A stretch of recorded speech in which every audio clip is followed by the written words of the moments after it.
আসসালামু আলাইকুম প্রিয় দর্শক, কেমন আছেন সবাই? আশা করি আল্লাহর রহমতে সবাই অনেক ভালো আছেন।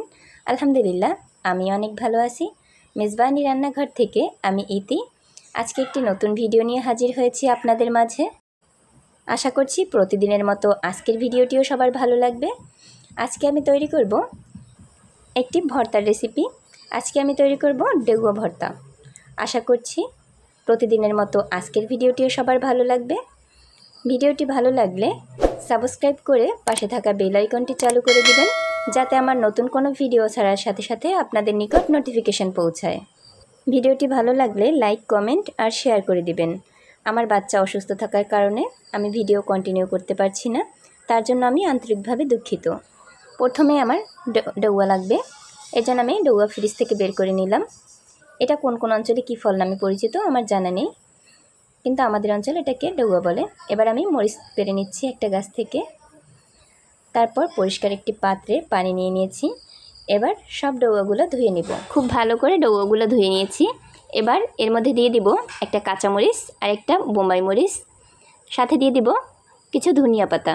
এবার সবগুলো একসাথে ভালোভাবে ধুয়ে ডৌয়ার খোসাগুলো ছাড়িয়ে নিয়েছি একটি বটির সাহায্যে।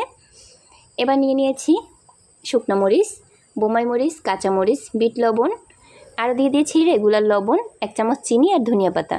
এবার ডৌয়াগুলো আমি খুব ভালোভাবে ছাড়িয়ে নিব। এদিকে আমার ছেলেও কিন্তু আমাকে হেল্প করছে। আজকের রেসিপি জুড়েই কিন্তু আমার ছেলে আমাকে হেল্প করছে। ও কিন্তু যে কোনো কাজ করার সময় আমাকে হেল্প করতে চায়। এই পর্যায়ে কিন্তু সমস্ত ডৌয়াগুলো ছাড়ানো হয়ে গেছে। এবার এর মধ্যে আমি একে একে সব উপকরণগুলো দিয়ে দিব। দিয়ে দিয়েছি 1 চামচ চিনি, কাঁচামরিচ দিয়ে দিয়েছি, বোম্বাই মরিচ দিয়ে দিয়েছি একটু, আর একটা শুকনো মরিচ। এবার দিয়ে দিব বিট লবণ আর রান্নার রেগুলার লবণ। এবার সবগুলো দিয়ে আমি একসাথে মরিচগুলো লবণ দিয়ে ডলে নিচ্ছি। এবার এর মধ্যে দিয়ে দিব ধনিয়া পাতা। এবার খুব ভালোভাবে হাতের সাহায্যে চটকে চটকে মাখিয়ে নিচ্ছি। এবার একটু চেক করে নিব যে লবণটা ঠিক মতো হয়েছে কি না। যদি লবণটা ঠিক না হয় তাহলে আবার একটু লবণ দিয়ে দিব। আমার কিন্তু লবণ দেওয়া কম হয়েছিল, যার জন্য আমি আবার একটু লবণ দিয়ে দিয়েছি। ডৌয়া ভর্তাটা কিন্তু খেতে অসম্ভব রকমের মজা হয়েছিল। দেখলেন তো কত সহজে ডৌয়া ভর্তার রেসিপিটি তৈরি করে ফেললাম। এবার একটি শুকনো মরিচ দিয়ে ডেকোরেশন করে নিব।